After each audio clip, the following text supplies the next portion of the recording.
जय हिंद मेरे प्यारे दोस्तों। मैं विनय यादव आप लोगों का एक बार पुनः स्वागत करता हूं आपके अपने YouTube चैनल प्रभु यूपीपी पे। तो दोस्तों, जैसा कि आप लोग देख रहे होंगे, मेरी पिछले कुछ दिनों से मतलब 2-4 दिनों से क्लासेस मिस हो रही। तो वो एक्चुअली क्या, शारीरिक असुस्थता के कारण हम क्लासेस नहीं ले पा रहे थे। तो एक बार मैं पुनः आ गया हूँ आप लोगों की क्लास में। तो आज हम लोग पढ़ेंगे इतिहास, और इतिहास में पढ़ेंगे तुगलक वंश, जो कि आप लोग देख रहे हैं ऊपर टॉपिक लिखा ही हुआ है तुगलक वंश। तो बेसिकली आज हम लोग तुगलक वंश को डिटेल में पढ़ेंगे। उसके सभी शासक, महत्वपूर्ण शासक, उनके द्वारा लड़ी गई लड़ाइयाँ, उनके द्वारा किए गए कुछ जो सामाजिक, धार्मिक, आर्थिक, राजनीतिक जो भी कार्य थे, जो भी उन्होंने उत्थान पतन किया, सब डिटेल में आज इसका पोस्टमार्टम कर डालते हैं। तो चलिए सबसे पहले शुरुआत करते हैं तुगलक वंश के समय काल से। यस, तुगलक वंश का जो टाइम पीरियड था वो क्या। तो तुगलक वंश जो था वो बेसिकली 1320 से 1398, यानी कि लगभग 78 वर्षों तक। कब तक? लगभग 78 वर्षों तक तुगलक वंश का शासनकाल रहा भारत में। इसमें कुल जो शासक थे तुगलक वंश में वो थे टोटल 9 शासक थे। लेकिन आपको टोटल 9 के 9 शासक नहीं पढ़ने की जरूरत है, आप उन्हीं शासकों को पढ़ेंगे जो आपके लिए महत्वपूर्ण है। तो चलिए उसके बारे में बात करते हैं। अब एक और फैक्ट है तुगलक वंश के बारे में कि दिल्ली सल्तनत पर सबसे ज़्यादा समय तक अगर किसी राजवंश ने शासन किया है या किसी वंश ने शासन किया है तो वो है तुगलक वंश। तुगलक वंश ने सबसे ज़्यादा समय तक शासन किया। अब आप लोग सोच रहे होंगे कि और भी बहुत सारे वंश हैं जिन्होंने तुगलक वंश से ज़्यादा शासन किया। तो उन जो डायनेस्टी थी उनमें कई और वंश थे, जैसे कि हमारा सबसे पहले आता है गुलाम वंश। तो गुलाम वंश के अंदर 3 वंश के लोगों ने शासन किया, जैसे कि कुतबी, शमसी, बलबनी, ऐसे करके तो बहुत सारे वंश आते गए।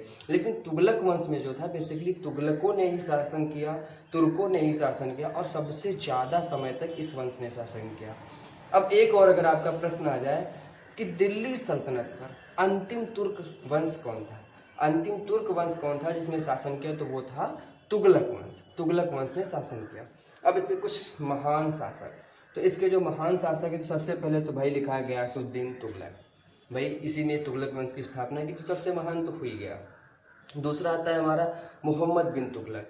उसका जो शासनकाल रहता है वो रहता है 1325 से 1351, यानी कि नियर अबाउट 26 ईयर, 26 वर्षों तक लगभग उसका शासन रहता है। उसके बाद जो तीसरा आता है वो होता है मोहम्मद बिन तुगलक के चाचा का लड़का, उसका नाम होता है फिरोज शाह तुगलक। ये जो फिरोज शाह तुगलक है, ये मोहम्मद बिन तुगलक जो होते हैं इसके चाचा का नाम होता है रजब का पुत्र होता है, उसका नाम होता है फिरोज शाह तुगलक। और इसका जो शासन काल है वो रहता है 1351 से लगाकर 1388 वर्ष तक, 1388 ईस्वी तक। अब 1388 के बाद में बचता है कितना? 10 वर्ष। भाई 98 तक टोटल शासन है, और उसमें से 1388 तक अगर हमने पढ़ लिया तो बचता है कितना? 10। और इन 10 वर्षों में 7 शासकों ने, बेसिकली 6 शासकों ने शासन कर रखा होता। अब आप लोग खुद ही समझदार हैं, अगर 10 वर्षों के अंदर 6 राजा बदल जाएं तो क्या ही करेंगे डेवलपमेंट, क्या ही उनकी महत्वपूर्ण उपलब्धियां रहेंगी। खैर जो भी रहेंगी अभी आपके सामने आएंगी। तो सबसे पहले हम लोग पढ़ते हैं किसको? गयासुद्दीन तुगलक को, गयासुद्दीन मोहम्मद तुगलक। इसका पूरा नाम होता है गयासुद्दीन मोहम्मद तुगलक। इसका जो समय काल होता है वो मात्र 5 वर्ष का होता है, मात्र 5 वर्ष का होता है। 1320 से लेकर 1325, यानी कि मात्र 5 साल तक ये शासन करता है। मंगोलों को जब ये पराजित करता है, मंगोलों को पराजित करने के बाद ये मलिक उल गाजी या गाजी मलिक की उपाधि लेता है। कौन सी? गाजी मलिक, गाजी मलिक या मलिक उल गाजी, मलिक उल गाजी की उपाधि, ये 2 उपाधियां ये लेता है। इसे नहरों का उद्धारक भी कहा जाता है। एक्चुअली होता क्या है कि इसने अपने 5 वर्ष यानी कि छोटे से शासनकाल में बहुत सारी नहरें खुदवाई होती हैं, इसीलिए नहरों का उद्धारक भी कहा जाता है इसे। अगर क्वेश्चन आ जाए एग्जाम में, और ये हमारे यूपीपी के क्वेश्चन पेपर में शायद एक बार ये क्वेश्चन आया भी है जहाँ तक मुझे याद आ रहा है कि नहरों का उद्धारक किस शासक को कहा जाता है, तो आप वहाँ पे आंख बंद करके गयासुद्दीन मोहम्मद तुगलक का नाम टिक कर सकते हैं। गयासुद्दीन मोहम्मद तुगलक, इसे नहरों का उद्धारक भी कहा जाता है। अब होता क्या है बेसिकली, तिरहुत 1325 ईस्वी में, कब? 1325 ईस्वी में तिरहुत की विजय के बाद, कौन सी विजय? तिरहुत की विजय के पश्चात ये वापस आ रहा होता है, और रास्ते में किसी दुर्घटनावश इसकी मृत्यु हो जाती है। तो जब एक गयासुद्दीन मोहम्मद तुगलक इसकी मृत्यु हो जाती है तो कौन शासक बनता है? तो जाहिर सी बात है इसके बाद इसका बेटा शासक बनेगा और उसका नाम था मोहम्मद बिन तुगलक। उसे थोड़ा सा मूर्ख शासक भी कहा जाता है। क्यों कहा जाता है अभी आप लोग जान जाएंगे, उसके बारे में जब मैं आपको पढ़ाऊँगा। तो चलिए पढ़ते हैं मोहम्मद बिन तुगलक के बारे में। मोहम्मद बिन तुगलक, मोहम्मद बिन तुगलक, मोहम्मद बिन तुगलक। इसका जो शासन काल होता है वो होता है 1325 से 1351, लगभग 26 वर्ष तक इसका शासक रहता है। लगभग 26 वर्ष तक ये शासन करता है। ये किस नाम से शासन करता है, मतलब किस नाम से गद्दी पर बैठता है? तो ये दो नाम से, यानी कि जौना खां और मोहम्मद तुगलक। जौना खां या मोहम्मद तुगलक के नाम से गद्दी पे बैठता है। कौन कौन से नाम से? तो जौना खां और मोहम्मद तुगलक। मोहम्मद तुगलक इन दो नामों से ये शासन करता है या गद्दी पर बैठ जाता है। एक अरब यात्री होता है इब्न बतूता, उत्तरी अफ्रीकी, यानी उत्तरी अफ्रीका का रहने वाला अरब यात्री इब्न बतूता, वो इसी के शासनकाल में भारत में आता है। कब आता है? 1333 में। 1333 ईस्वी में कौन आता है?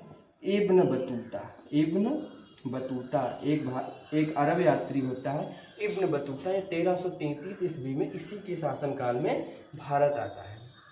एक और इसके बारे में जानकारी, जो इसने अच्छा काम किया वो क्या था? सती प्रथा को रोकने का काम। क्या? सती प्रथा, जो हिंदुओं में एक कुरीति व्याप्त थी कि पति के मरने के बाद पत्नी को उसकी लाश के साथ जला दिया जाता था, वो होती थी सती प्रथा। इसको रोकने का प्रयास किया इसने, रोकने का प्रयास किया। साथ में कुछ थे जैन विद्वान थे, उनका क्या नाम था? जिन राजशेखर और जिन प्रभासूरी।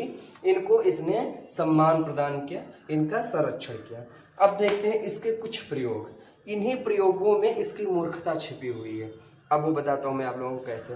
तो सबसे पहला इसका जो प्रयोग था वो था राजधानी परिवर्तन। यहाँ पे आप लोग हेडिंग डालिएगा प्रयोग और इसके प्रयोगों को नोट करते चलिएगा, ठीक, ये इंपॉर्टेंट है। तो इसका जो पहला प्रयोग था वो था राजधानी परिवर्तन। क्या था? राजधानी परिवर्तन। अब ये इसने क्यों किया? तो बेसिकली ये दिल्ली से बैठ के शासन करता था दक्षिण भारत तक। अब दक्षिण भारत में भी सल्तनत काल का जो था सल्तनत थी, दिल्ली सल्तनत का शासन था। तो इसने क्या सोचा कि मैं एक कोने में बैठा हूँ और दूसरे छोर तक मुझे शासन करना पड़ता है, इसमें होती हैं कुछ कठिनाइयाँ। तो क्यों ना मैं सेंटर को या किसी मिडल को या मध्य भारत को अपनी राजधानी बनाऊं, अपनी दूसरी राजधानी, और वहाँ से मैं शासन करूँ तो शासन करने में आसानी रहेगी, सूचनाओं के संप्रेषण में आसानी रहेगी। तो इसने क्या किया?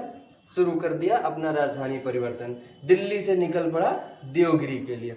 अब उस समय पे हेलीकॉप्टर, हवाई जहाज तो थे नहीं कि सेना को ऐसे बैठाया से ऐसे उड़ा दिया, सेना यहाँ से वहाँ दिल्ली से पहुँच गई देवगिरी। अब ऐसा तो था नहीं, चले पैदल। तो इसका जो राजधानी परिवर्तन था सबसे बड़ा ब्लंडर तो यही था। वो कैसे कि भाई सेना जा रही पैदल, तो उस सेना के मूवमेंट में गाँव के गाँव, फसलों की फसलें पूरी तबाह हो गई। तो एक तो खाद्यान्न की समस्या उत्पन्न हो गई, दूसरा बहुत सारे सैनिक ऐसे थे जो रास्ते में टपक गए। भाई अब इतना लंबा रूट था, चलते चलते झेला गए, टपक गए वहाँ से। और वहाँ पहुँचने के बाद इसने क्या किया? तो सबसे पहले यहाँ पे आप लिख लो राजधानी परिवर्तन जो है वो है दिल्ली से देवगिरी। अब आप लोग कहेंगे कि देवगिरी तो था नहीं, हमने तो कुछ और पढ़ रखा। तो वो कुछ और ये था। देवगिरी पहुंचने के बाद इस बंदे ने क्या किया? देवगिरी का नाम बदल के रख दिया दौलताबाद। देवगिरी का नाम कर दिया दौलताबाद। और ये मूर्खता कब की थी इसने? तो ये वाली मूर्खता इसने की थी कब? 1327 ईस्वी में। 1327 ईस्वी में इसने क्या किया था? दिल्ली से देवगिरी पहुंचा था 1327 में। अब उसके बाद क्या हुआ? अब देवगिरी उतना डेवलप नहीं था, इसका मन नहीं लगा, वहाँ से शासन नहीं कर पाया, तो ये हो गया इसका प्रयोग विफल। अब ये प्रयोग जब विफल हो गया तब इस बंदे ने क्या किया? फिर से वहां से वापस चला, देवगिरी या दौलताबाद से फिर से कूच किया ये दिल्ली के लिए कि चलो अब दिल्ली चलना है। तो जो बचे कुचे थे वो इस तरफ निपट गए, मतलब पहले आने में थोड़े निपट गए, फिर जाने में थोड़े निपट गए, और इसका ये प्रयोग हो गया एकदम धराशायी। चलिए अब इसका दूसरा प्रयोग देखते हैं। इसका जो दूसरा प्रयोग था वो था प्रतीक मुद्रा चलाना। प्रतीक मुद्रा इसने चलाई। क्या? प्रतीक मुद्रा। अगर एग्जाम में क्वेश्चन आता है कि प्रतीक मुद्रा चलाने वाला इकलौता शासक, तो आंख बंद करके मार देना मोहम्मद बिन तुगलक। कौन? मोहम्मद बिन तुगलक। प्रतीक मुद्रा इसने चलाई। अब इसमें था क्या? तो इसमें इसने किया क्या? कांसे के सिक्के चलाए। क्या? कांसे के सिक्के। वैसे इसकी सोच अच्छी थी, क्योंकि उस समय पे जो था, जैसे आज भी होता है जाली नोटों का व्यापार, उस समय भी सिक्कों के प्रतीक सिक्के बन गए थे बहुत सारे। तो इसने क्या किया कि सोचा चलो हम मुद्रा ही चेंज कर देते हैं तो हो जाएगा, लेकिन ये प्रयोग भी इसका थोड़ा खटाई में पड़ गया, मतलब उल्टा पड़ गया। कांसे के सिक्के इसने चलाए, कांसे के सिक्के, और उनको बराबरी किसकी दे दी? चांदी के टके की। किसकी? चांदी के टंके की। चांदी के टंके के बराबर रख दिया। मतलब इसने जो सिक्के चलाए उनको चांदी के टंके के बराबर कर दिया। अब भाई कांसा कहाँ चांदी, तो वो भी प्रयोग इसका चल नहीं पाया। अगला इसका जो प्रयोग था वो था कृषि सुधार। ये अच्छा काम था। क्या था? कृषि सुधार। ये इसने अच्छे काम किए, कृषि सुधार। वैसे बेसिकली ऊपर के जो दो काम किए थे, राजधानी परिवर्तन, प्रतीक मुद्रा, मंशा यहाँ पर भी इसकी अच्छी ही थी, लेकिन वो चल नहीं पाया किसी कारणवश। लेकिन जो कृषि सुधार था ये बेहतरीन था, बहुत बढ़िया था। अब वो कैसे बढ़िया था? तो देखो इसने क्या किया, जो इसने अपना फोकस रखा वो था अपना अधिकांश दोआब क्षेत्र, मतलब जो गंगा यमुना है या नदियों के आसपास का जो क्षेत्र था, तराई का क्षेत्र था, तो कृषि सुधार कानून जो थे इसने बनाए, उनको ज़्यादातर उनका फोकस जो रखा वो दोआब क्षेत्र में रखा। कहाँ? दोआब क्षेत्र। दोआब क्षेत्र। दोआब क्षेत्र में इसने ज़्यादातर फोकस रखा। तो दूसरा क्या किया इसने? दूसरा किया कि भाई ये क्या करता है, पशु, जैसे किसी को पशु खरीदने, मतलब जानवर खरीदने हैं, बैल खरीदना है, गाय खरीदनी, भैंस खरीदनी, या बीज खरीदना है किसी को, या कुएं खुदवाने खेतों में, भाई पानी के लिए कुएं की, मतलब पानी के लिए खेतों में भाई इन सब चीज़ों की जरूरत रहती है ना, बीज, पशु और कुआं, तो इन सब के लिए इसने ब्याज, मतलब कर्ज देना शुरू किया। क्या देना शुरू किया? ऋण देना शुरू किया है। ऋण या कर्ज वही बात होती है। बीज, पशुओं और कुओं खुदवाने के लिए, कुओं को खुदवाने के लिए, कुओं को खुदवाने के लिए इसने ऋण देना शुरू किया। क्या? ऋण देना शुरू किया। ये दो काम इसने अच्छे किए। और इनका जो था, मतलब चलाने के लिए, इनका मैनेजमेंट करने के लिए क्या किया? दीवान एक कोही नामक एक अलग संस्था बना दी। क्या? दीवान एक कोही। अगर पूछ लिया जाए, क्वेश्चन आए कि दीवान एक कोही किससे संबंधित है, तो आप लोग टिक मारेंगे किससे? कृषि सुधारों से। किसके कृषि सुधारों से? मोहम्मद बिन तुगलक के कृषि सुधारों से। क्या? दीवान एक कोही। दीवान ए कोही। दीवान ए कोही नामक अलग इसने एक मैनेजमेंट बना दिया, एक संस्था बना दी। अब इसके बाद बात करते हैं, इसके बाद जो आता है वो आता है फिरोज शाह तुगलक। तो अब हम बात करेंगे हम लोग फिरोज शाह तुगलक के बारे में।